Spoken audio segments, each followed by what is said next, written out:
आदरणीय मेरे प्रिय दोस्तों और भक्तों, प्रभु राम के द्वारा जयंत, जो कि कौवे के रूप में आकर सीता जी के ऊपर हमला करता है, उसके नेत्र को प्रभु राम ने किस तरह भंग किया।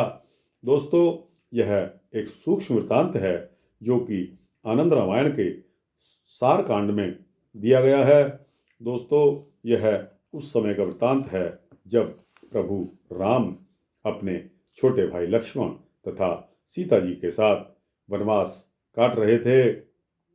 दोस्तों, चित्रकूट में स्फटिक शिला पर जब प्रभु राम सीता जी की गोद में अपना सिर रखकर आराम कर रहे थे, तब इंद्र का पुत्र जयंत अपना रूप बदलकर कौवा बनकर वहां आया और उसने अपनी चोंच से माता सीता के पांव और लाल अंगूठे का मांस खाने की इच्छा से उसका विदारण करने लगा।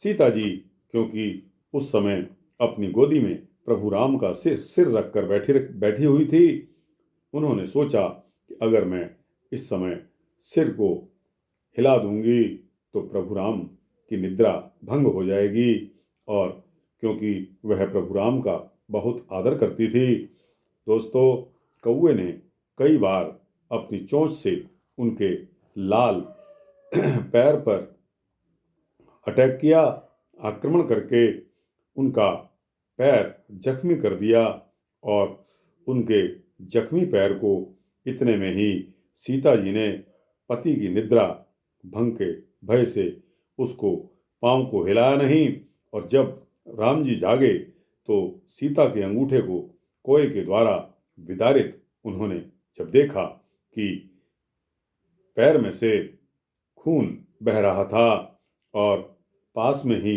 कौवा जिसकी चोंच पर खून लगा हुआ था, वह इस सारे सीन को समझ गए।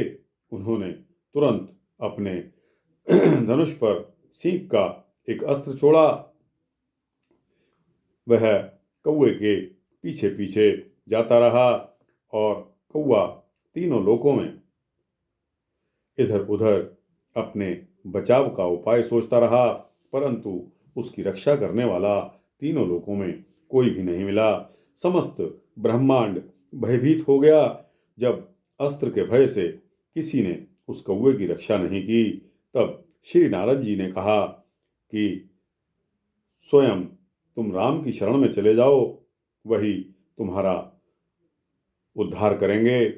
तब श्री राम ने क्षण मात्र में सीख के अस्त्र से उस कोए के केवल एक आंख मात्र फोड़कर उसे जीवन दान दे दिया।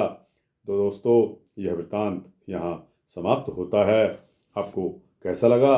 अच्छा लगा हो तो इसको लाइक और शेयर करते हुए अपने दोस्तों, भक्तों, मित्रों, जिज्ञासुओं को भेजना, और इस चैनल को सब्सक्राइब कर देंगे तो आपको इसी तरह के सूक्ष्म भक्ति वृत्तांत मिलते रहेंगे।